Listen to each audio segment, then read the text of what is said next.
over the weekend, I went to two social events that I agreed to. One was this like house party, and the second one was this like meetup with some classmates of mine to go and watch the sunrise at the beach.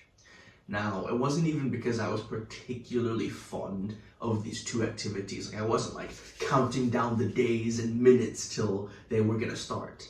Not really. But I realized that I want to be as social as possible because I want to learn more about what I like and what I don't like. And those are things that I believe you cannot get from YouTube videos.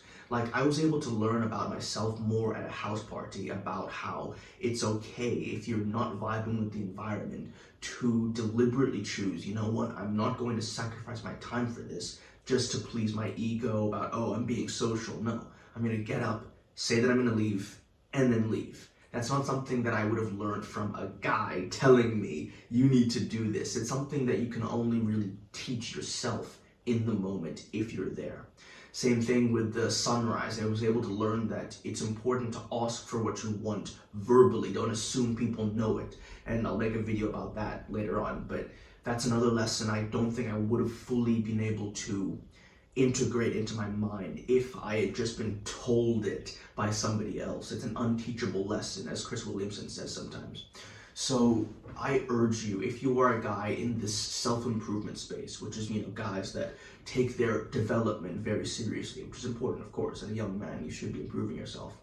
But we often think that locking ourselves in our room and focusing on the things we physically can do, like today, is the only aspect of improving ourselves. But, you know, we all want to get better at communication. We all want to get better at, you know, being social, at being able to laugh with people, being able to find the right connections, all this stuff.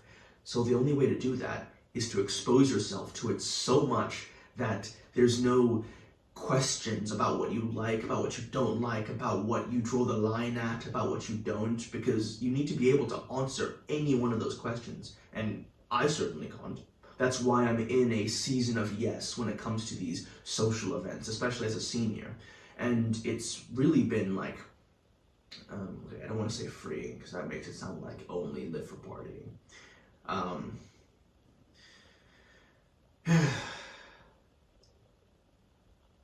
It's been enjoyable because it allows me to make more connections to the people that I see at school in external environments, in places that we don't have to be so formal, so, you know, sophisticated. We can really let loose.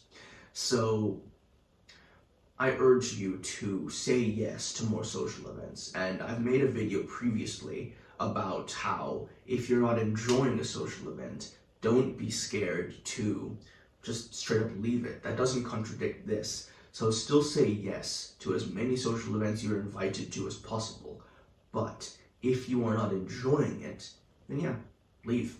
Don't force yourself to stay just because, oh, well, I said yes, so I kind of have to stay. No, respect your time. The socially confident guy would respect his time and think, I'm not having fun, I don't enjoy it, I'm gonna leave.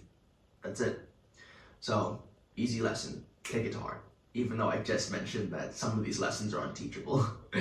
Anyway, down below I have a free guide for, you know, the first 5 days of your social journey. I always stutter on that one, I don't know why.